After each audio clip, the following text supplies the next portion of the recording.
And it came to pass, in the stillness of the evening, that 5 young virgins stood by the way, outside the village, and their lamps were trimmed and filled with oil.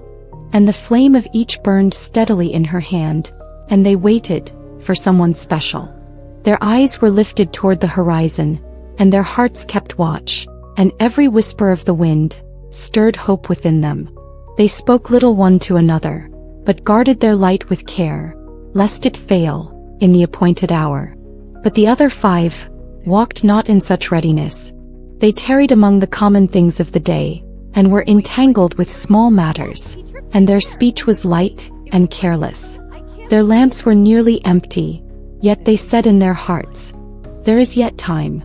And the night stretched forth, and stillness covered the earth as a veil, and slumber fell upon the eyes of many. But at midnight there arose a great cry, "He has come!" Straightway the 5 who were prepared arose with haste, and their lamps burned bright and strong. But the others were troubled, and they sought to kindle their lights, and behold, the flame flickered and died. And fear fell upon them, for they had no extra oil.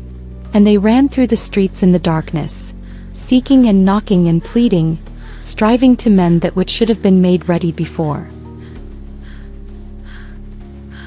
While they were yet gone, the bridegroom came, radiant in his appearing, and sure in his step. And they that were ready entered in with him unto the marriage supper of the Lamb. And the door was shut.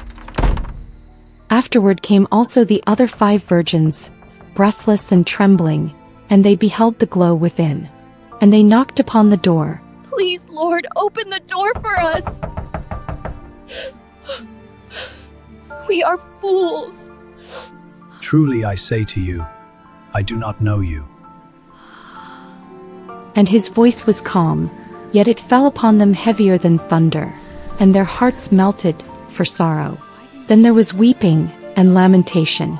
They remembered their carelessness and their wasted hours, and the warnings they had despised, and regret burned within them as fire. They pressed their hands upon the door, but it moved not. Their lamps flickered faintly in their trembling hands, and the night swallowed their light, and the door remained shut. The long night at last faded, and dawn began to rise. Yet somewhere in the depths of that darkness, their hope had vanished. My love for you is The sky remembered the rebellion. The cold wind howled through the ruins, carrying with it the stench of blood and offspring of rebellion. A rebellion that had soaked so deeply into the earth that even the ground seemed to breathe in pain. Then the wings appeared. Vast white wings unfurled against the blackened sky, each feather blazing with a cold, sacred radiance. The angels had returned. They did not shout. They did not announce themselves. Their presence alone bent the air, pressing down upon the ruined world. Their faces were calm, almost mournful, eyes fixed not on glory, but on duty.